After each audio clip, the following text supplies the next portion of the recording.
Hello Canada visa applicants, एक question मेरे को बार बार पूछा जाता है। वो रहता है प्रोसेसिंग टाइम को लेके। वीज़ा एप्लीकेशन का कितना प्रोसेसिंग टाइम लग रहा है। और कई लोगों ने तो विजिटर वीज़ा या वर्क परमिट लास्ट ईयर डाला था, अभी तक उसके ऊपर कोई अपडेट नहीं आई। कईयों ने LMIA वाला डाला, उसके ऊपर भी कोई अपडेट नहीं आई। तो ये सवाल देके बड़ी डिसअपॉइंटमेंट होती है। तो मैंने सोचा क्यों ना इसके ऊपर वर्क किया जाए, तो इसका रीज़न या इसका सोल्यूशन बताया जाए अपने व्यूअर्स को। क्या कारण हो सकते हैं कि प्रोसेसिंग टाइम डिले हो रहा है। लेकिन उससे पहले मैं ये चीज़ सारी डिस्कस ज़रूर करूँगी। आपसे एक सवाल पूछना चाहती हूँ, आपको क्या लगता है ये IRCC की तरफ से जो उनका स्पीड ऑफ वर्क है वो कम है, या वहाँ की गवर्नमेंट का कोई टैक्टिक है? एक चीज़ बताती हूँ, 7% से ज़्यादा TRV का नंबर है, temporary resident visa applicants, TRV बोल रही हूँ उनको मैं। और अभी इनका प्लान है कि नेक्स्ट 2027 तक की बात करें, इसको अंडर 5 लेके आना है। तो क्या आपको लगता है ये गवर्नमेंट का एक साइलेंट वे है to reduce the number of temporary visa applicants? और या लोगों में पूरा वर्ल्ड वाइड इतना क्रेज है कि वो जाना ही कनाडा चाहते हैं? कोई भी ऑप्शन हो सकती है, मैंने 3 ऑप्शंस दिए हैं, कमेंट में ज़रूर बताना। तो इससे पहले हम वीडियो को पूरा देखते हैं अंत तक, और इसके बारे में जानते हैं क्या रीज़न हो सकते हैं और कैसे इसके हार्मफुल इम्पैक्ट से बचा जाए। और ये वीडियो आपके लिए बहुत इंपॉर्टेंट है, चाहे आप इनसाइड कनाडा हैं या आपने अभी कनाडा जाना है। आपको ये प्रॉब्लम फेस करनी पड़ सकती है, क्योंकि चाहे आप एज ए स्टूडेंट जा रहे हैं, एज ए वर्कर जा रहे हैं, आगे पीआर तो डालनी है, या वीज़ा आपने कन्वर्ट करना है, या वीज़ा एक्सटेंड करवाना है, या वीज़ा का कोई भी लाइक अदर कैटेगरी में अप्लाई कर रहे हो, कुछ भी रीज़न हो सकता है। तो ये वीडियो आप सभी के लिए बहुत इंपॉर्टेंट होने जा रही है। पूरी इन्फॉर्मेशन के लिए अंत तक देखना, ज़्यादा से ज़्यादा लोग के साथ शेयर करना, ताकि उनको भी लाइक व्यू पॉइंट मिल पाए मेरा। और साथ में इस क्वेश्चन का आंसर भी मैं मेजॉरिटी ऑफ द पीपल से एक्सपेक्ट कर रही हूँ। और अगर आप ये सारी इन्फॉर्मेशन ब्रीफ में चाहते हैं तो इंस्टाग्राम पे मेरे को फॉलो ज़रूर कीजिए।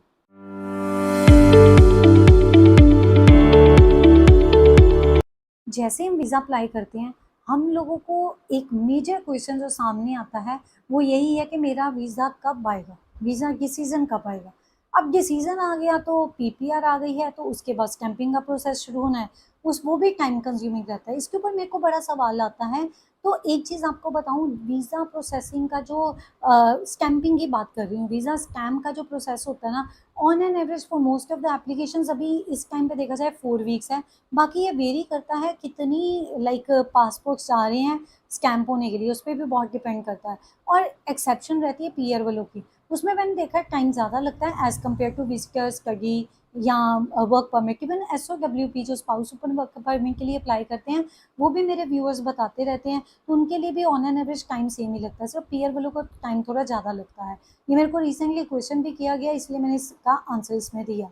सो अभी बात करते हैं कि जैसे हमने वीज़ा डाला, अगर ऑन टाइम हमारा नहीं आता तो क्या प्रॉब्लम्स हो सकती हैं। गाइज, अगर ऑफ शोर मतलब आप अपने देश से डाल रहे हो, आप कनाडा में अभी लैंड नहीं किए, तो ऑब्वियसली पहले तो टाइम वेस्ट होएगा। तो मेरा सजेशन है, जब आप डालते हो ना, इनकेस अगर आप जॉब कर रहे हो तो अपना टाइम जॉब को कंटिन्यू करने में लगाइए। अगर आप स्टडी कर रहे हो, आपने आगे फर्दर स्टडी करनी है, तो पहले ही प्लान कर लीजिए, क्योंकि टाइम कंज्यूमिंग है। इस टाइम पे इंडिया से 10 वीक्स का टाइम लग रहा है स्टडी परमिट के लिए, जो डिसीजन आने में। ये IRCC की वेबसाइट शो कर रही है। तो इसीलिए आप on an average study permit की बात करें तो 6 महीने पहले ऑफशोर हो तो अप्लाई कर लीजिए। वर्क परमिट वालों को पहले बता दूं, आप ऑलरेडी जॉब तो कर ही रहे हो, तभी आप यहाँ से वर्क किया, एक्सपीरियंस किया, तभी कनाडा में जा रहे हो, या आपने PR का एप्लीकेशन भी डाला है, तो ऑब्वियसली आप काम तो कर ही रहे हो ना कोई। तो आप अपने काम को छोड़ के फ्री मत बैठो। तो ये तो सबसे पहली बात। अब ऑनशोर वालों की बात करते हैं, उसके बारे में तो बड़े डिसअपॉइंटिंग रिजल्ट सामने आए हैं। गाइस, बाहर वालों का तो मानना ना लेट हो जाता है, इनसाइड वालों का भी इतना लेट हो रहा है। जितनी एक्सटेंशन हैं सभी की सभी मिनिमम सिर्फ विजिटर वीज़ा की 5-6 महीने ले रही है, स्टडी और वर्क वालों की 6 से 7 महीने। मोर देन 234 38 डेज 36 डेज, बस इसके पास ही इन दोनों की एप्लीकेशंस का प्रोसेसिंग टाइम रहता है। तो कितना वेट करना पड़ रहा है उनको। अब इसके रिजल्ट जो कॉन्सिक्वेंसेज है ना, वो बड़े डिसअपॉइंटिंग हो सकते हैं। सबसे पहले, अगर पुराना वीज़ा एक्सपायर हो जाता है तो साथ में आप आउट ऑफ स्टेटस हो सकते हैं। आपने वीज़ा अप्लाई किया, उसका डिसीजन नहीं आया, हाँ, अप्लाई के स्टेटस पे टर्म्स कंडीशंस रहती हैं, जो भी हैं वो आप उसके अकॉर्डिंग फॉलो करोगे। तो इन केस अगर आपका अगले वीज़े का भी नेगेटिव डिसीजन आ गया ना, तो साथ में आप का स्टेटस पे इफ़ेक्ट पड़ेगा, तो हो सकता है आपको वो कनाडा को छोड़ना पड़े।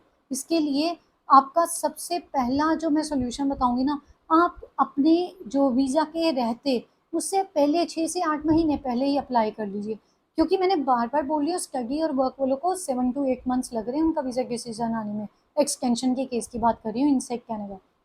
दूसरा आपको थ्रेट रहता है, जैसे स्टूडेंट्स हैं, उनकी स्टडी डिसकंटिन्यू हो जाएगी, क्योंकि मेजॉरिटी ऑफ द स्टूडेंट्स हैं जो यहाँ से जाते हैं, 1 साल का स्टडी लेते हैं और वहाँ पे जाके 1 साल का और ले लेते हैं ताकि उनको पीजीडब्ल्यूपी अप टू 3 इयर्स मिले, तो कनाडा में रहने का टाइम मिल जाए। तो ये आप ध्यान में रखिए कि अपना वीज़ा एप्लीकेशन पहले डाल लीजिए। विज़िटर वीज़ा वालों को अपनी फैमिली से सेपरेट होना पड़ सकता है, काफ़ी डिसअपॉइंटिंग रह सकता है उनके लिए। वर्कर्स को तो फाइनेंशियली लॉस देखना पड़ेगा, क्योंकि जब उनका अगर वर्क परमिट एक्सपायर हो जाता है ना, तो उस केस में वो अगर उनको काम कंटिन्यू नहीं मिलता, क्योंकि वर्क परमिट एक्सपायर हो गया तो जेन्युइन वे में वो काम नहीं कर पाएँगे, तो वो जॉबलेस हो जाते हैं। जो एक्स्ट्रा फैसिलिटीज़ होती हैं वर्क से एसोसिएट, कहीं न कहीं उनको हेल्थ केयर का बेनिफिट मिल जाता है, तो वो कहीं न कहीं उनको बेनिफिट नहीं मिलेंगे, तो काफ़ी सफ़र करना पड़ सकता है। अब डिस्कस करते हैं क्या कारण हो सकते हैं, क्यों आईआरसीसी इतना प्रोसेसिंग टाइम में डिले कर रही है। लेकिन इससे पहले मैं आपको बताऊँ ना, ये कोई नई बात नहीं है। आईआरसीसी के पास applications on an average 19-20 lakh से कम नहीं मैंने देखी। इतनी तो पिछले अगर 5 से 6 साल का भी रिकॉर्ड चेक करो ना, कभी 20 लाख है, कभी 22 लाख है, कभी 23 लाख है। लास्ट टाइम जो मैंने रीसेंट अपडेट दी है उसके ऊपर ऑलरेडी मैंने एक डिटेल वीडियो बनाया है। उसमें 19,76,700 एप्लीकेशंस उनके पास थी। तो कहीं न कहीं उनके पास एप्लीकेशंस का भंडार लगा हुआ है। ऑन टाइम प्रोसेस हो जाती हैं, कुछ बैकलॉग में चली जाती है, और बैकलॉग का डाटा देखा जाए वो भी बहुत ज़्यादा है। अगर हम पिछले कुछ महीनों का स्टडी करें ना, नो डाउट पहले से कम हुआ है, लेकिन अभी भी 8-9 लाख से रहता ही रहता है ऑन एन एवरेज। तो इसीलिए आपने ये ध्यान रखना है कि आपका जो एप्लीकेशन है उसमें प्रोसेसिंग टाइम डिले हो सकता है। अब रीज़न आईआरसीसी के पास स्टाफ और कम होने की अनाउंसमेंट कर दी, तो इसको कट ऑफ किया जा रहा है। दूसरा हो सकता है कि जो employment and social development planning है ना, वो भी एलएमआईए के प्रोसेस को बहुत टाइम ले रही है। इस टाइम पे 61 डेज शो हो रहा है, बिजनेस डेज, उसमें सैटरडे संडे काउंट नहीं होता, और मंडे टू फ्राइडे, अगर फ्राइडे में गुड फ्राइडे आ गया तो वो भी काउंट नहीं होना। तो बिजनेस डेज जो उनके 61 डेज, तो ऑब्वियसली सबसे पहले जो क्लोज वर्क परमिट वाले एलएमआईए लेते हैं, फिर उसके बाद वो अप्लाई करते हैं। एलएमआईए चाहे आप आउट ऑफ कंट्री लेके जाएं, जैसे इंडिया से अप्लाई कर रहे हैं तब भी आप ले सकते हैं, इनसाइड कनाडा तब भी आप ले सकते हैं। तो किसी भी केस में ईएसडीसी इतना टाइम कंज्यूम कर रही है, ऑब्वियसली आईआरसीसी आगे से ज़्यादा टाइम कंज्यूम करेगी। तीसरा जो मेरे को मेजर रीज़न लगता है ना, वो frequent changes. More than a year हो गया है, रेगुलरली चेंजेस आ रहे हैं और चेंजेस रुकने का नाम ही नहीं ले रहे। अगर आईआरसीसी की बात करें या इमिग्रेशन की बात करें कनाडा की, कभी स्टूडेंट को लेके, कभी वर्कर्स को लेके, इससे आईआरसीसी का कहीं ना कहीं काम भी बढ़ता है। I give you one example.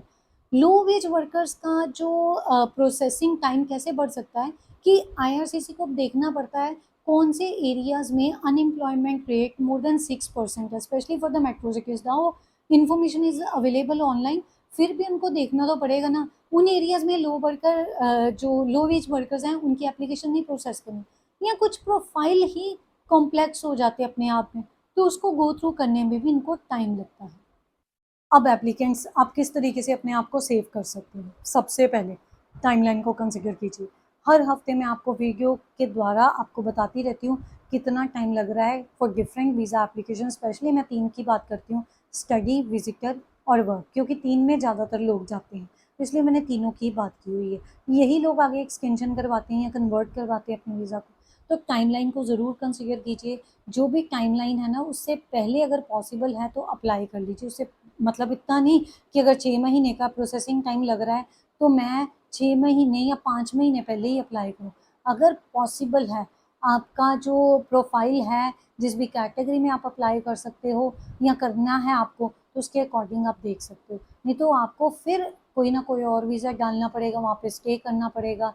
तो ये चीज़ें ध्यान में रखनी बहुत ज़रूरी है। टाइमलाइन को कंसीडर कीजिए, उसके अकॉर्डिंग अपना प्रोफाइल रेडी कीजिए। और जब प्रोफाइल रेडी करते हो ना, एक बड़ी इंपॉर्टेंट चीज़ है, सारे डॉक्यूमेंट्स पहले लगाइए। क्योंकि पहले अगर आपने एप्लीकेशन डाली, उसके बाद आईआरसीसी ने आपसे कोई डॉक्यूमेंट मांग लिया, उसके बाद वो आपने डॉक्यूमेंट दिया, कुछ कैटेगरीज में तो आपको ये करना ही पड़ता है ना, but majority of the categories में आपको सारे डॉक्यूमेंट पहले लगाने चाहिए। आपको ये नहीं वेट करना कि आईआरसीसी आपसे मांगे, लेकिन आप जितने भी अपनी तरफ से कंप्लीट एप्लीकेशन, कंप्लीट डॉक्यूमेंटेशन रखिए, ताकि उनको पहले सारे डॉक्यूमेंट मिल जाए और जब वो आपकी फाइल पिक करते हैं ना, उस पर डेफिनेटली डिसीजन लेके आपको बता दें। तीसरा, जितनी भी इम्पोर्टेंट अपडेट्स आती हैं, स्पेशली टाइमलाइन की या जो भी चेंजेस हो रहे हैं कनाडा में, उसकी इन्फॉर्मेशन ज़रूर रखिए। आप हमारे चैनल को सब्सक्राइब करके हमारी व्यूअर्स की, हमारी वेंचरिन की फैमिली का हिस्सा बन सकते हैं, क्योंकि हम अपडेटेड इन्फॉर्मेशन आपको ऑन टाइम देते रहते हैं, तो आपको पता चलता रहेगा। अगर आपको ज़रूरत है, आप खुद कोई भी काम नहीं कर सकते, किसी भी एप्लीकेशन के स्टेज में आपको प्रोफेशनल्स की ज़रूरत है, अब सो गाइज मैंने तो अपनी एडवाइस दे दी, आपको बता भी दिया। होपफुली आपको डिटेल्ड इन्फॉर्मेशन मिल गई है। अब मेरे सवाल का जवाब ज़रूर देना। मैंने आपको प्रोसेसिंग टाइम के ऊपर 3 ऑप्शंस दी थी। क्या रीज़न है? क्या ये आईआरसीसी का वर्क करने का जो स्पीड है वो कम है, उसका कारण है? दूसरा, कि बहुत सारे लोगों में अभी भी क्रेज़ कनाडा का बहुत है, अप्लाई कर ही जा रहे हैं, ये रीज़न है। और तीसरा, गवर्नमेंट का कोई हम कह सकते हैं ना, एक हिडन वेपन है कि चलो इससे टीआरपी का नंबर कम करते हैं। तो जो भी आपको लगता है कमेंट बॉक्स में जवाब दे के जाना। धन्यवाद वीडियो को अंत तक देगा। अगली वीडियो किसी और इम्पोर्टेंट अपडेट के ऊपर लेके आऊँगी, तब तक के लिए stay informed and stay vigilant.